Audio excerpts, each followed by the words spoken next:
Finally here, and I'm the happiest man right now. I just got married. I just had a birthday, and guess what? Now my car about to get right. Oh my gosh, I'm in a. This has been the best week of my life for sure. So I got my rear end in. Shout out to Alex at Trick Chassis for dealing with my indecisive ass. I appreciate you, man. Thank you, because I changed some things and he took care of it. And it's everything I wanted it to be. So we got the new Strange 35 spline axles. Got in the South we call it Wilwood. Got the Wilwood brakes, disc brakes in the back. I went with polyurethane bushings because I could never compromise my comfort just to go fast. Like, I want to go fast, but in the South these cars are made for us to just ride and enjoy and chill in. So yeah, I'm gonna go to the racetrack with it, but I have to be able to ride comfortable with my girl. Because when we get in the car, we ride and we chilling. So, got the aluminum center section in it, billet yoke. It's got all the goodies. Got the parking brake. You can get that hooked up too. We got the little fill and drain down there. So it's a nice unit, really nice unit, and it was definitely worth the wait as well. Definitely worth the wait. So we're about to get this thing in. Got my wife over there. We're about to get this thing in. We're about to get this thing in there. So before we can actually get this rear end installed, Camry and I had to put the upper and lower control arms back in. And I took everything down because I wanted to paint everything and get it clean, because we got some work to do, and no woman is gonna get up under the car with you if it's not clean. Ain't nobody trying to get their fingernails dirty. You better have it clean. You plan on keeping a woman up under there. But anyway, we got it cleaned up. I got it cleaned up, and then Camry just helped me put the arms back in. So, but definitely got it coming along. I'm proud of it. It's a lot of work. It's a nasty job, but I'm proud of how good it came out, and it could have been better with better tools, but you know, I'm proud of the hard work it took to get what this looks like up under here. Because a lot of people are not gonna do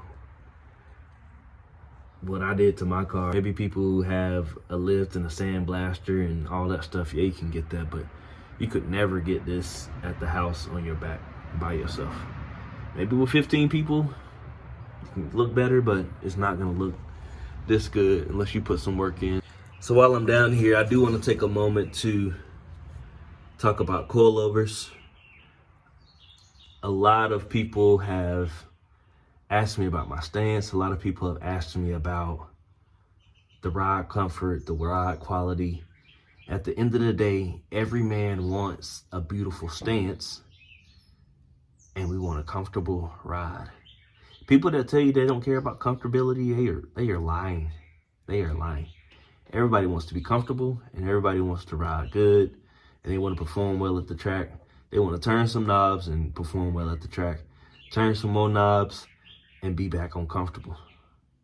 At least that's what I want. But anyway, I got some combinations together on the spring that I would suggest based on my own findings. I got it wrong a couple times, and I finally got it right.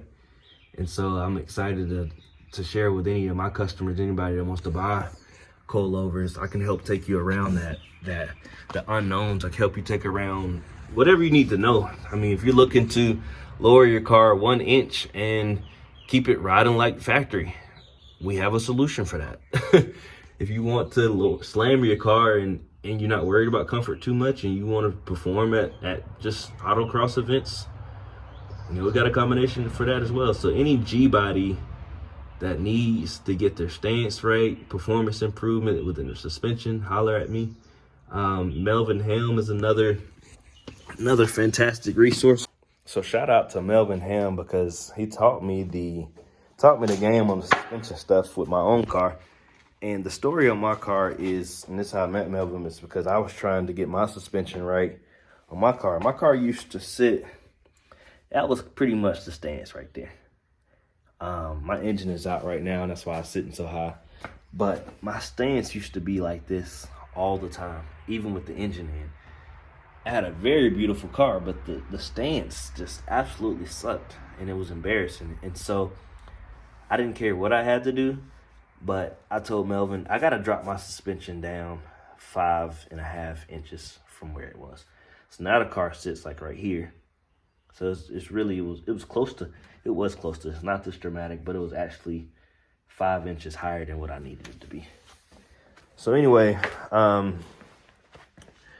Melvin helped me out. I got it wrong the first time. And the reason I got it wrong is because I went with too soft of a spring. I wanted to actually have my car lowered. And keep the comfort. But the spring rate that I chose was just too soft to keep the weight of the body up. And so what would happen is that it would collapse. You're trying to pick the body weight up, okay, with the spring. But the spring is so weak, it was only collapsing the spring. And you're just putting preload and preload and preload on your spring, but you're not actually picking the weight of the car up. So that's when you know when your spring is too weak. And now I got the right spring on there. So if I raise the spring up, it picks the car up. It's not adding preload. It's actually doing its job.